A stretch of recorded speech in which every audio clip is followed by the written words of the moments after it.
তুই কে? ইন্সপেক্টর কাজল। আমি যা করি তা হলো ডাইরেক্ট অ্যাকশন।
খবরটা মিশা বাইরে দিতে হইব।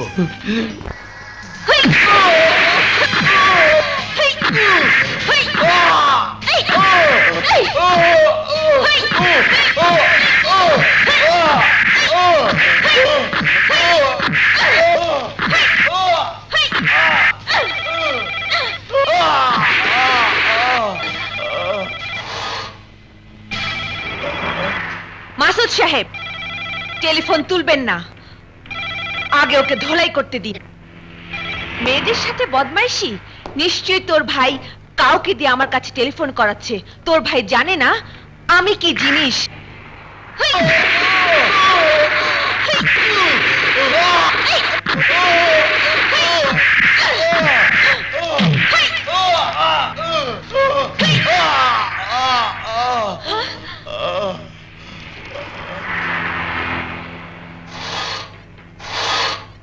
মাসুদ সাহেব, যেই আমার কাছে টেলিফোন করুক আপনি বলবেন কাল আমার সাথে কথা বলতে। ওকে? জি ম্যাডাম। কাজল, কাজল, কাজল! বাসায় চলে গেছেন স্যার। আমি জানতে চাই টেলিফোন তোলনি কেন? কেন তোলনি? কাজল ম্যাডাম তুলতে দেননি। হাজতের চাবি কার কাছে? আমার কাছে স্যার।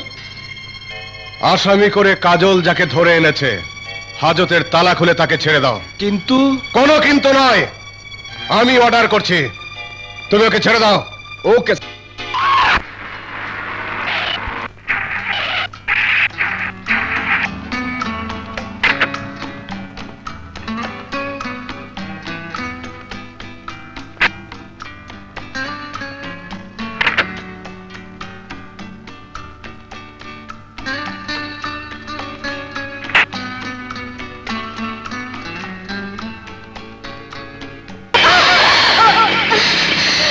ও, তুমি আমাকে দেখে নিশ্চয়ই অবাক হয়েছো। আমাকে তোমার বোন আটকে রাখতে পারেনি। আমার সৌভাগ্য।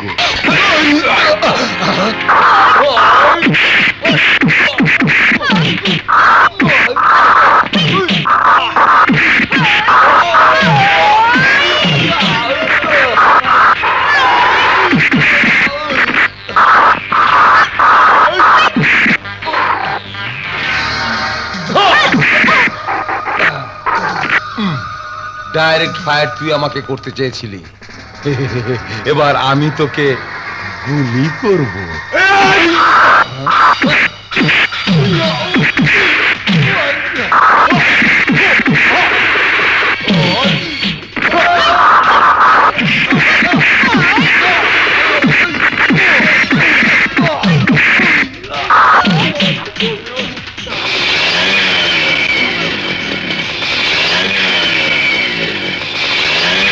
সত্যি আপনি না এলে কি যে হতো। তা আপনার পরিচয়? আমার নাম শামীম, বাবার নাম শাহিদুর রহমান, পুলিশ হাবিলদার। আপনি এসব কি বলছেন? শামীম আপনার জীবন বাঁচিয়েছে? না না না, এই কথাটা আমি বিশ্বাস করতে পারছি না। কারণ আমি তো জানি শামীম একটা ভীরু কাপুরুষ। মোটেও না, শামীম আমার চোখে একজন সাহসী যুবক। ও সাহায্য না করলে আজ হয়তো আমার কিছু একটা হয়ে যেত। আমার কথা মতো কাজ না করলে একটা কিছু ঘটিয়ে দিতে আমার বেশিক্ষণ সময় লাগবে না। বড় ভাই, কুল ডাউন। বড় ভাই, কুল ডাউন, কুল ডাউন। আমি চাই তোমার বোনকে চাকরি ছেড়ে দিতে বলবে, নইলে আমি লাশ ফেলে দেবো, লাশ। ভাইয়া, জীবনের কথা চিন্তা করে আমাকে আসামি ধরতে হবে? এ কথা তুমি বলছো ভাইয়া? তুমি? হ্যাঁ, আমি বলছি। কেন বলছি জানিস? আমরা পুলিশের পোশাক পরেছি বলেই কি আমাদের শরীরটা বুলেট প্রুফ চামড়া দিয়ে তৈরি? চুপ করো ভাইয়া, চুপ করো।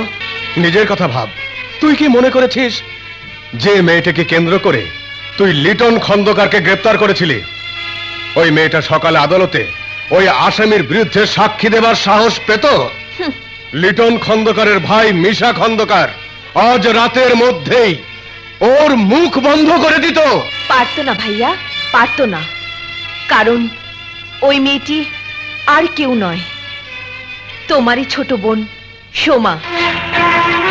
তাই যে কথাটা বলেছ দ্বিতীয়বার বলার চেষ্টা করো না। সোমা এখন ঘুমিয়ে, তোমার কথা যদি শুনতে পায় তাহলে সোমার ঘুম ভেঙে যাবে। তোমার প্রতি সোমার শ্রদ্ধা হারিয়ে যাবে, শ্রদ্ধার পরিবর্তে ঘৃণা করতে শুরু করবে। আমি ইন্সপেক্টর কাজলকে পাঠিয়ে দিচ্ছি।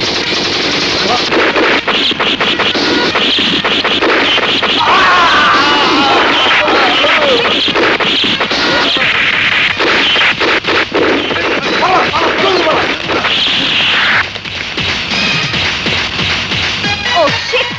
দেখুন স্যার, ভালো করে দেখুন। ক্যাডারদের হাতে 4 জন পুলিশ খুন হয়েছে, অথচ আমরা একজন ক্যাডারকে গুলি করে লাশে পরিণত করতে পারলাম না। কেন পারলাম না? কেননা আপনারা আমাদের 2 হাত বেঁধে দিয়েছেন। কি বলতে চাও কাজল? বলতে চাই, আমরা ক্যাডারদের গ্রেফতার করার জন্য অভিযান চালাতে পারবো, কিন্তু ডাইরেক্ট ফায়ার করে ক্যাডারদের মারার অধিকার পাবো না। এইভাবে পুলিশ অভিযান চলতে পারে না। যদি চলে তাহলে বারবার ক্যাডারদের সাথে গুলি বিনিময়ে আমরাই লাশ হব, ক্যাডাররা নয়। আমাদের লাশের ছবি পত্রিকার পাতাতে ছাপা হবে, কিন্তু ক্যাডারদের লাশের ছবি ছাপা হবে না। স্যার, এই সিস্টেমের পরিবর্তন আনতে হবে। আমাদের জীবন বাঁচানোর জন্য আমাদেরও ডাইরেক্ট ফায়ার করার অধিকার দিতে হবে।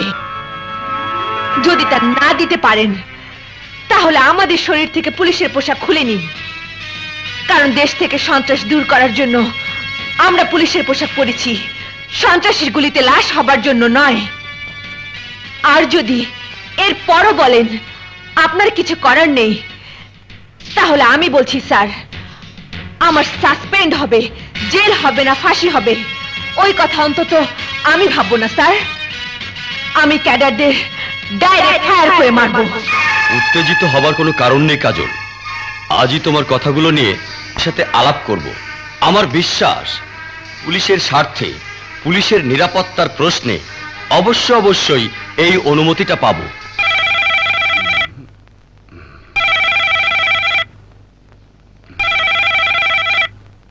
ওয়েট, রিসিভারে হাত দেবেন না। স্যার, কোনো জরুরি ফোনও হতে পারে। কোনটা জরুরি কোনটা জরুরি না আমি শব্দ শুনলেই বুঝতে পারি। তাই বলছি, তোমার কাজ তুমি করো, টেলিফোনটা টেলিফোনের মতোই বাজতে দাও। কি হয়েছে? ম্যাডাম, অনেকক্ষণ ধরে টেলিফোনটা বাজছে, কিন্তু মাস্টার সাহেব তুলতে দিচ্ছেন না। ওয়েট ম্যাডাম, ফোনটা আমার টেবিলে, তাই বলছি। মিস্টার মাসুদ, থানার কোনো টেবিলই কারো ব্যক্তিগত সম্পত্তি নয়। You understand?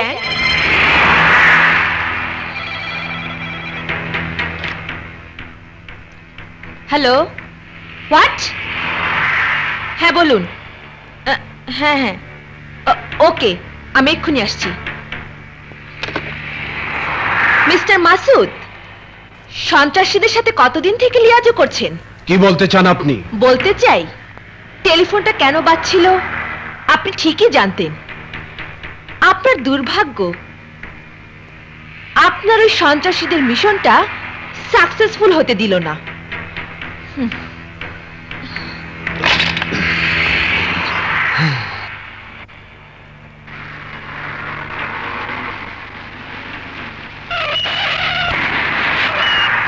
মাত্র 30 মিনিট বাকি। এর মধ্যে 1 কোটি টাকা না পেয়ে এই শ্রমিকদের সবাইকে মেরে ফেলা হবে, আর রয়্যাল গ্রুপ অফ ইন্ডাস্ট্রিজ বোমা মেরে উড়িয়ে দেওয়া হবে। ইন্সপেক্টর কাজল বেঁচে থাকতে তোদের আশা কোনোদিন পূরণ হবে না। আমি তোদের অপারেশন ব্যর্থ করে দেবো। ফায়ার!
Move!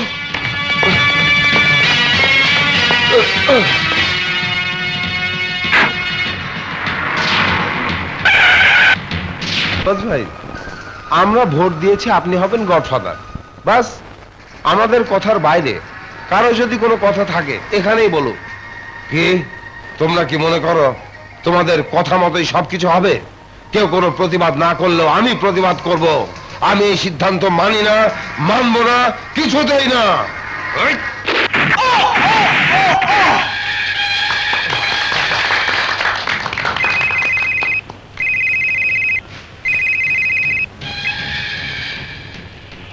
হ্যালো, আব্বাস খান বলছি। লিডার, আমাদের অপারেশন ব্যর্থ হয়েছে। কি বলছো তুমি? ঠিকই বলছি লিডার, আমাদের ক্যাডার কম করে 10 জন মারা গেছে আর দ্বারা গ্রেফতার হয়েছে। তারা গ্রেপ্তার হয়েছে? ঠিক আছে, আমি দেখছি।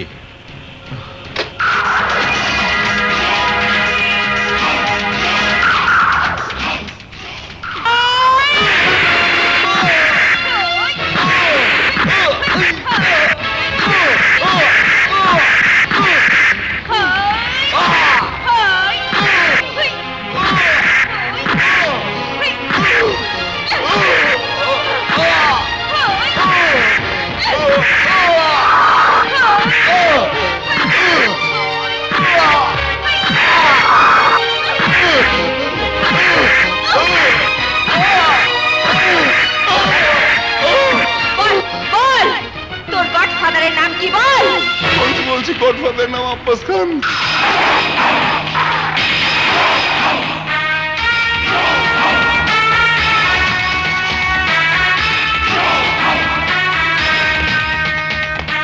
হ্যালো আব্বাস ভাই, আপনি পালিয়ে যান। আপনার লোক দ্বারা আপনার নাম বলে দিয়েছে। ঠিক আছে, কাল্লো। জি বস। মিশাকে বলো থানা হাজতের মধ্যেই দারাকে মেরে ফেলতে হবে।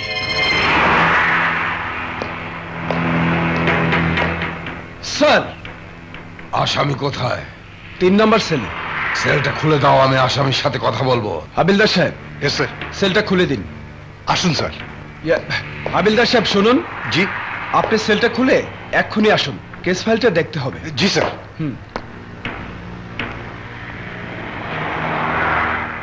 এদিকে এসো, খুলে দাও।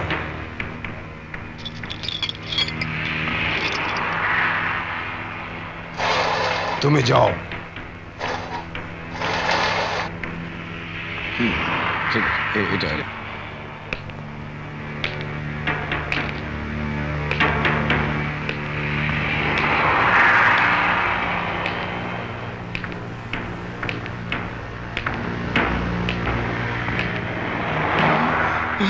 আপনি এসেছেন? নাটক।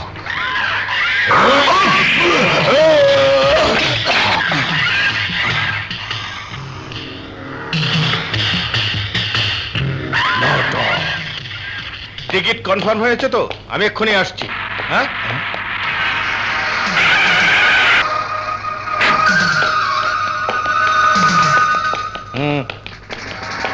মিস্টার আব্বাস, তোমাকে গ্রেফতার করা হলো।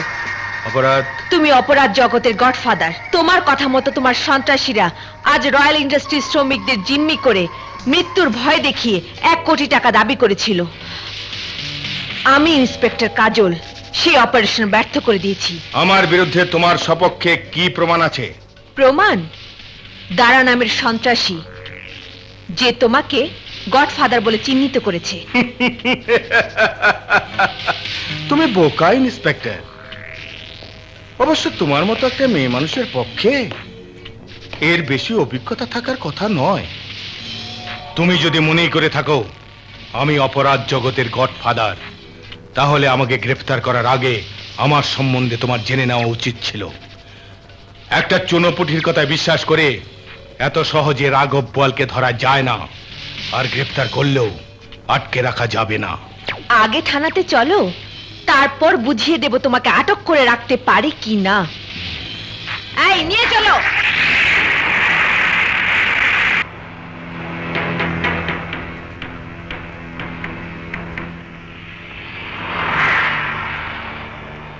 ম্যাডাম, সর্বনাশ হয়ে গেছে। আসামি আত্মহত্যা করেছে।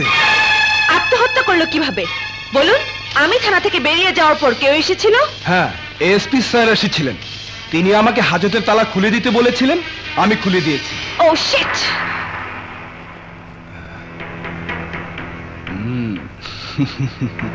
এখন কি করবে মিস কাজল? আমাকে হাজতে ঢুকাবে নাকি আমি চলে যাব?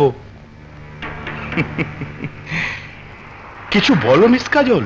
ওর কিছু বলার নেই আব্বাস সাহেব, কারণ একজন মানি লোককে আটক করে রাখার কোনো আইনও নেই। আপনি অবশ্যই চলে যাবেন। আমার অফিসার দ্বারা আপনার অপমানের জন্য আমি সত্যি দুঃখিত। এতে দুঃখ প্রকাশ করার কিছু নেই। আইনের কাজ করার জন্য ইন্সপেক্টর কাজল আমাকে গ্রেফতার করেছে। এই জন্যে আমি মনে কিছু করিনি, কারণ আইনের প্রতি প্রত্যেকেরই শ্রদ্ধাশীল হওয়া উচিত। চলে inspector Kajal. Thank you SP সাহেব।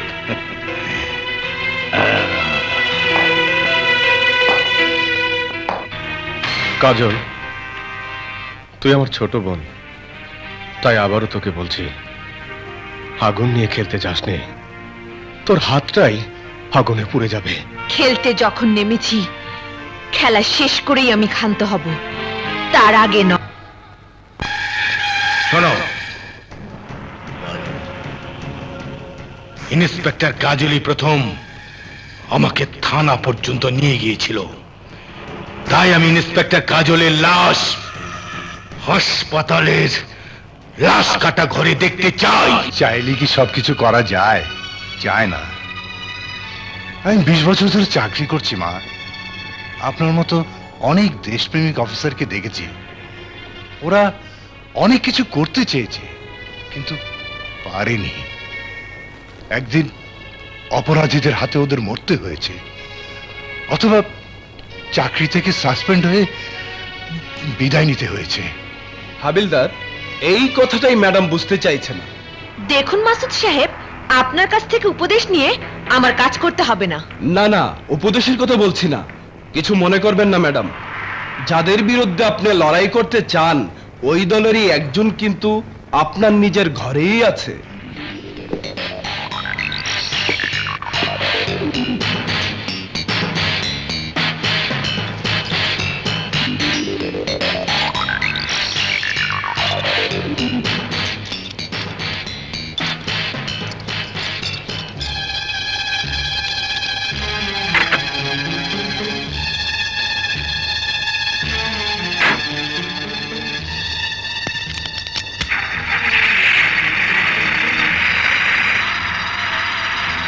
এই থানার ইনচার্জ কে?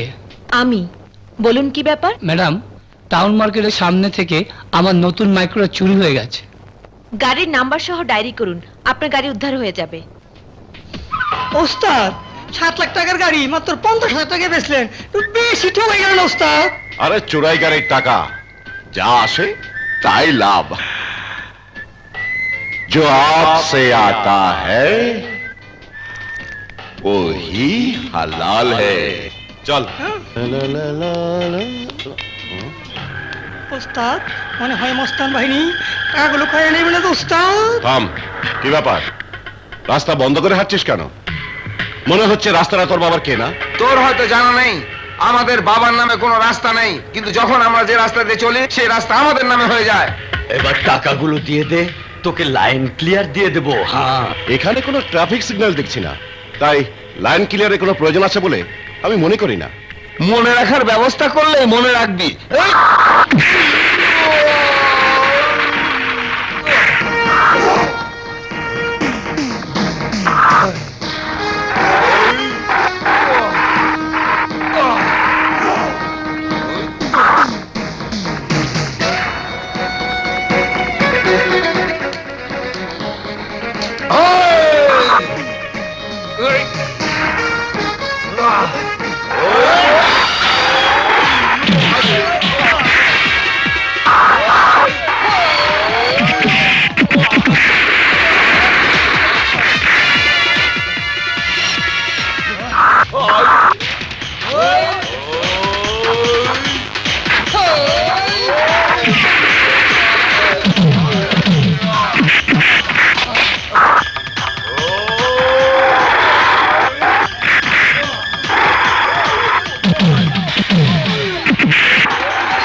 ওস্তাদ এই লাইন তো ক্লিয়ার করলেন, রাত কয়টা বাজে?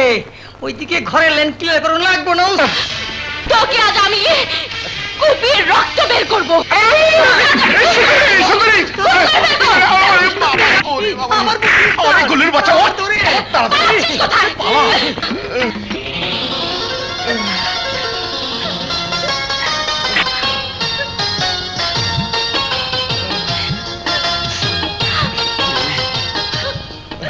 রবি,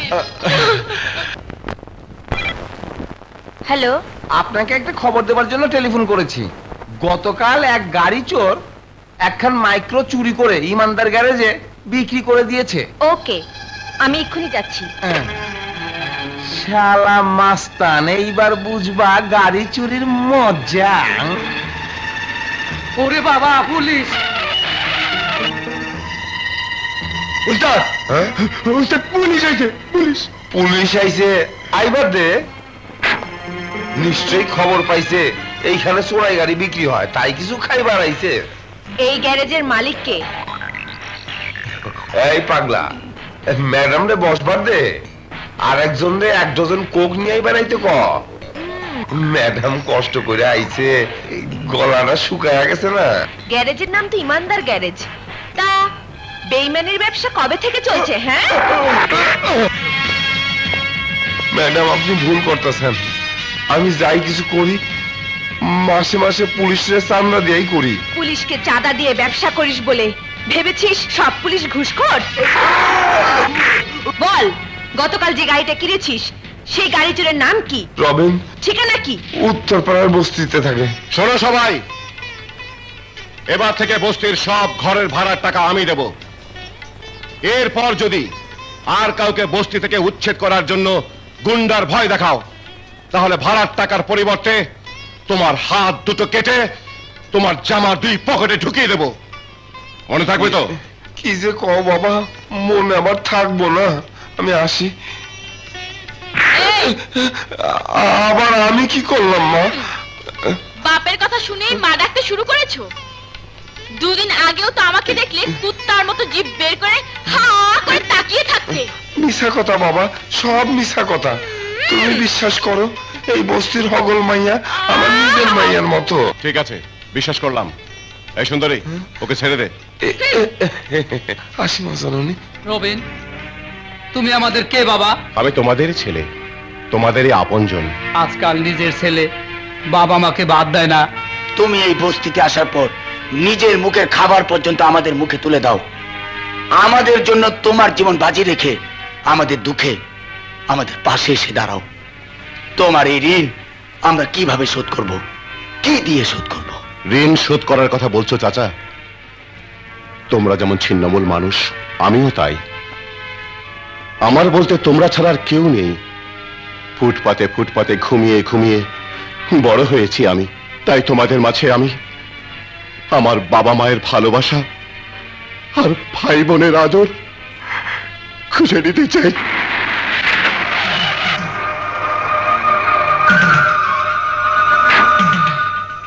রবিনকে আমি তোমাকে গাড়ি চুরির অপরাধে গ্রেফতার করা হলো। ম্যাডাম, রবিনকে গ্রেফতার করার আগে আমাদের কথা শুনুন। এর জন্য কোনো কথা শোনার প্রয়োজন নেই। আমি প্রমাণ পেয়েই গ্রেফতার করতে এসেছি। যদি তাই হয় তাহলে রবিনকে একা গ্রেফতার করলে চলবে না। রবিনের সাথে আমাদের সবাইকে গ্রেফতার করতে হবে। আর যদি আমাদের কথা মতো সবাইকে গ্রেফতার না করেন তাহলে আমরা রবিনকে নিয়ে যেতে দেব না। এই, তোমরা সবাই ঘিরে দাঁড়াও। আমি বলছি তোমরা পথ ছেড়ে দাঁড়াও, তা না হলে পুলিশ লাঠি চার্জ করতে বাধ্য হবে। না, আমরা সরব না। সুন্দরী, আমি বলছি তোমরা সবাই পথ থেকে সরে দাঁড়াও। না, আমরা সরব না। সুন্দরী, আমি বলছি তোমরা পথ ছেড়ে দাঁড়াও। তোমরা আমার কথা রাখো। আমি তোমাদের সবার কাছে অনুরোধ করছি, পথ থেকে সরে দাঁড়াও। আমি জেলে গেলে অসহায় মানুষগুলোর কি হবে? না, খবরদার কেউ এগোবেন না। এই, সরে যাও তোমরা, সরে যাও।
আসুন,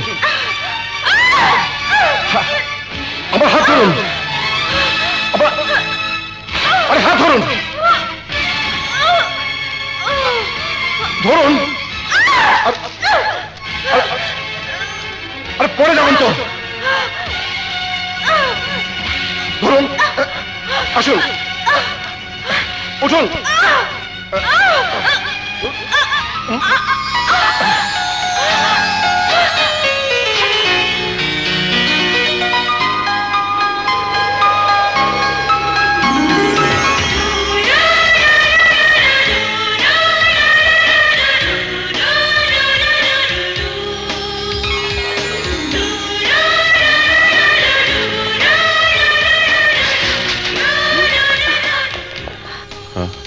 Arrest him.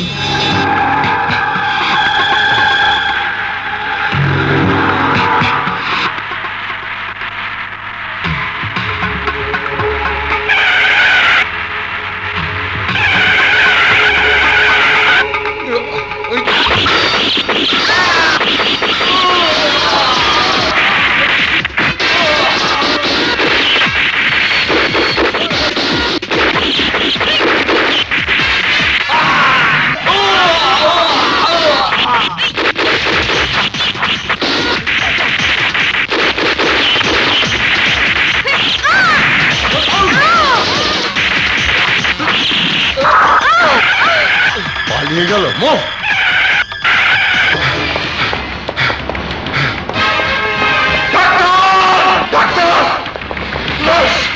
ও মাই গড, এদিকে আনুন। ও মাই গড, কুইক অপারেশন করতে হবে।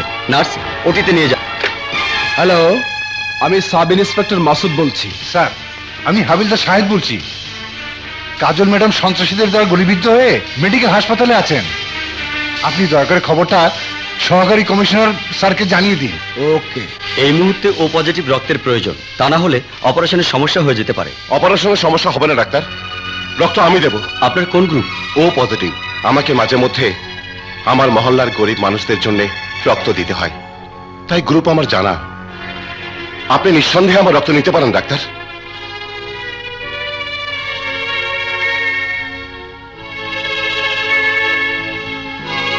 ইন্সপেক্টর কাজলের দেহ থেকে অপারেশন করে যে গুলিটা বের করা হয়েছে, ওই গুলি সম্পূর্ণ একটা নতুন আর্মসের গুলি। জি স্যার। আমার ধারণা সন্ত্রাসী গ্রুপই এই আর্মস আমদানি করেছে।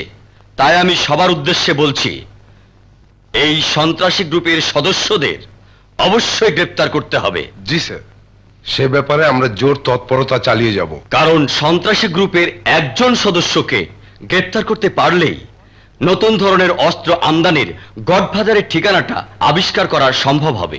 আমি আশা করব সন্ত্রাসী গ্রুপের অন্তত একজন সদস্যকে অচিরে পুলিশ হেফাজতে দেখতে পাবো।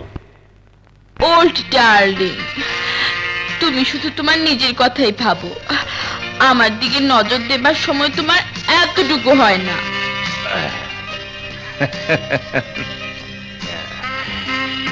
কি যে বলো ইয়াং লেডি, তুমি পাশে আছো বলেই তো এই বয়সেও মনের নদীতে প্রেমের বান ডাকে। ওহ নটি বয়, মিথ্যে বলার আর জায়গা পাও না। কি যে বলো, তোমাকে ছাড়া এই পৃথিবীতে কোনো কিছুই ভাবতে পারে না এই বুড়ো।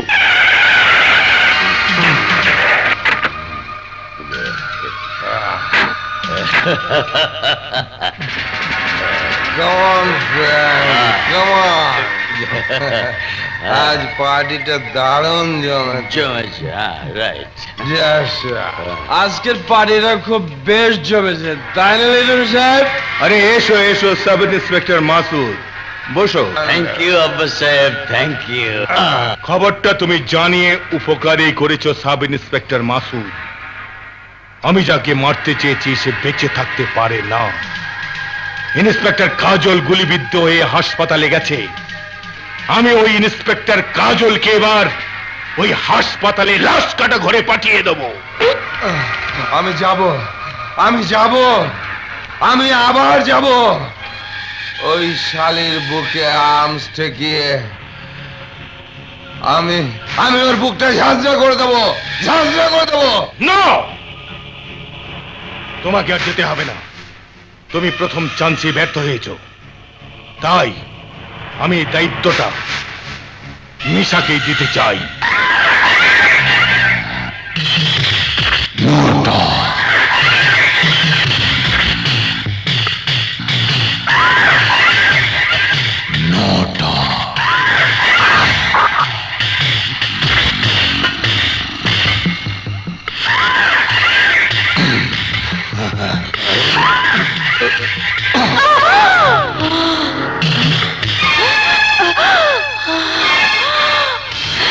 কে আপনি?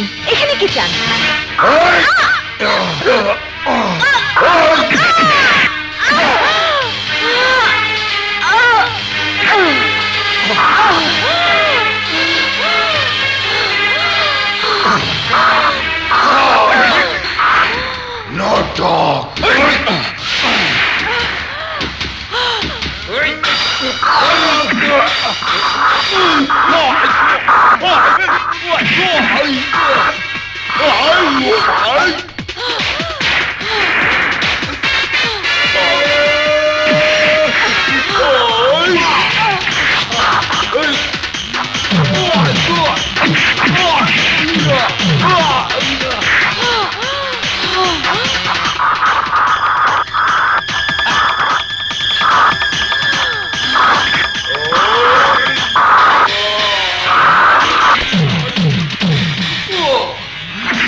দায়িত্বটা দিয়েছিলে মারতে পেরেছে?